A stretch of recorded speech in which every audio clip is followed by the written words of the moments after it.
So we looked at what is a polynomial and we looked at the uses. Now we'll see how it's actually done. I told, okay, these are the uses, but how do they actually do it? How do they convert a real world problem to something that is mathematical and graphical, and how do they derive a solution out of it? So we're going to look at it, and we're going to use a particular example to do this. So this is an example which you guys are familiar with. Okay, so you are hired by a Drop Me Private Limited. So there's a company called Drop Me Private Limited, and you give an interview and they hire you. Right? You go with your bag, and it's the first day of your work. You go inside, and when you go inside, after some time they tell, so as of now you have to design a machine which gives the total amount to be paid by the customer at the end of her or his ride. So this company is to do with people taking up cabs. Okay, so people wait for the cabs, and when the cabs come, they sit in that and they go. Is it not? And end of the thing, they have to pay a particular amount, and that amount is generated by the system, and that is paid by the customer. I'm sure you guys would have seen this, or this in different versions also, maybe not in cabs, maybe even in buses, even in trains, this is done. Right? Even in planes and whatever modes of transport which is not your own, you have to pay, is it not? So there it's not done, calculation is generally not done by the persons. As of now, pretty much everyone has a system. So that system is designed by a person, and that person happens to be you. So the company tells there are specifications, and those specifications are, there are two charges that we have to consider. The first is a fixed amount. Fixed amount has to do with things like, you're paying for the company for the services, and whatever distance you travel, that amount is not reduced or increased. Reduced or increased. You have to by default pay that amount. Maybe it might be related to taxing and stuff like that, but you have to pay that amount. Second amount is dependent on the distance the person travels. So if a person is traveling for a particular distance, he or she has to pay ₹20 depending on the kilometers they travel. Design such machine is your job, to design such machine. See, whenever you have to design anything, you always have to start with making or understanding it in the simplest form. To do that, taking a specific input or specific condition and thinking about it is important. Once you think about a specific input or a condition, then you convert that to statement form, and then you convert that later into an equation form. Okay, and then you take a few particular cases and apply it over there, and then you will be able to, end of it, you will be able to design a machine which is suited to this particular scenario. Right? So we are looking at all of this plus the coding aspect as well, which will help you get an overall picture, a practical aspect. Other than the uploading it to a device, we are doing almost A to, not Z part, at least X or Y. A to Y part we are doing, and the last part is something which we are not doing. If not, we are pretty much covering all the aspect that will come into picture when you are handling such real life scenarios. So to begin with, let's think about a specific case. So we're looking at a person traveling 10 kilometers. Okay, so the amount that the person has to be paid, let's figure that out. See, by default, this person has to pay 30 rupees. Okay, and 20 rupees depending on the distance they travel. In this case, they're traveling 10 kilometers. Right? So we have 30 plus 20 rupees per kilometer. So for 10 kilometers, it is 20 into 10. Is it not? So 20 per kilometer tells that, okay, so if you're traveling 1 kilometer, the amount you have to pay is 20. If you're traveling 10 kilometers, what is the amount? So then, since this is directly proportional, right, you have to do something like this kind of multiplication. So x is equal to 10 into 20, and that's what we have written over here. So basically this person will be paying 30 plus 200, that is 230 rupees.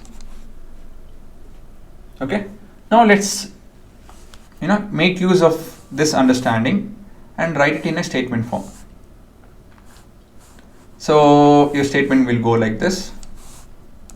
Okay, so the amount the person has to pay, right, will be equal to, first is what, 30 rupees. 30 rupees is what they calling it as fixed charge, fixed charges or fixed amount, plus, and the next is the distance dependent charges, that is let's call it as travel charges per kilometer,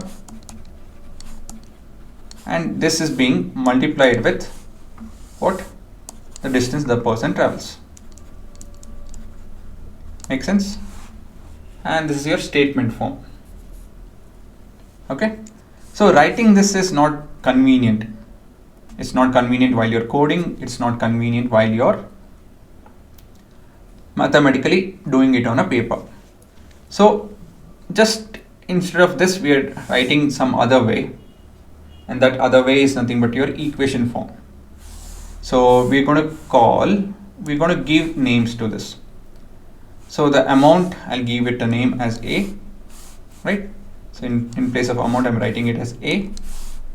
In place of fixed charge, since it's already 30, I can write it as 30. If not F, I can write it as F, plus the distance the person travels, I can write it as D, and the travel charge per kilometer, I can write it as T. So again, we had a specific case that we looked into.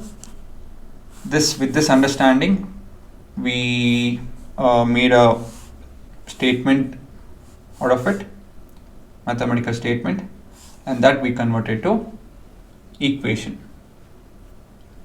Now since we know that the value of F and T are fixed, so instead of writing this way, I can also write it as 30 plus 20D. Now instead of writing 20 into D, this is a better representation. People understand that. So D is not something which we can predict. A person can travel 1 kilometer, 1.5 kilometer, 111 kilometers. I don't think that will happen, but who knows? It might be 25 kilometers, right? So it can be anything. Actually, this is possible. Not city cabs per se, but yeah. So this is not fixed. So basically, this amount, right, is dependent on this particular variable, right? Because it can change. That's why it's called as variable. So to tell that, okay, this amount is dependent on the variable D, I'll represent this way. Okay, right? So this is read as A of D. So if you have seen the basic maths, you know that whenever you use this, we read it as of, right? So A of D. What if A was dependent on something else? You would have written it as A of D, comma, say fixed charges keeps changing. You can write it as D, comma F. But yeah, this is not something which we'll be looking at least not in your high school maths. But it's not too complicated. I would prefer that you learn all of this. We will use this in physics actually. I'll use it over there and hopefully you can relate it and understand better. But yes, this is an equation form of this particular scenario. Okay, this particular scenario are converted to an equation form. It's as simple as this. Okay, So people make studies. I told you economist, I told you that biologist, they have to study a particular scenario.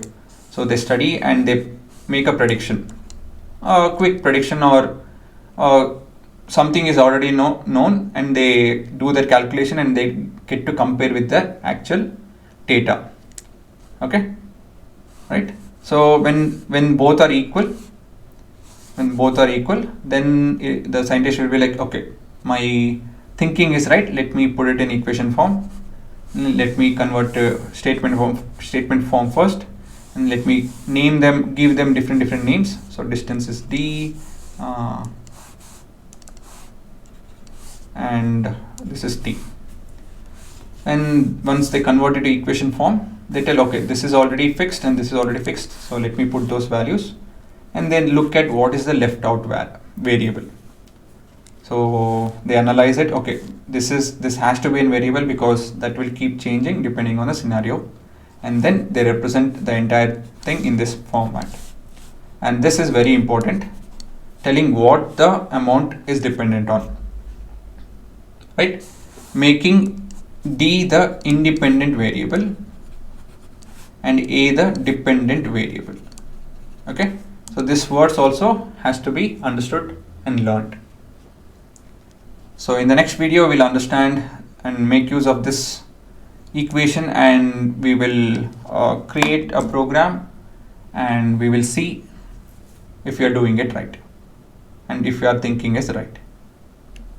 Please enroll to our program at chalkpieceacademy.com, wherein we'll be teaching you a lot more tricks for faster simplification and calculation, DIY projects. We'll code with Python, we'll work with Arduino Uno. There are a lot more magic tricks and the physics behind it.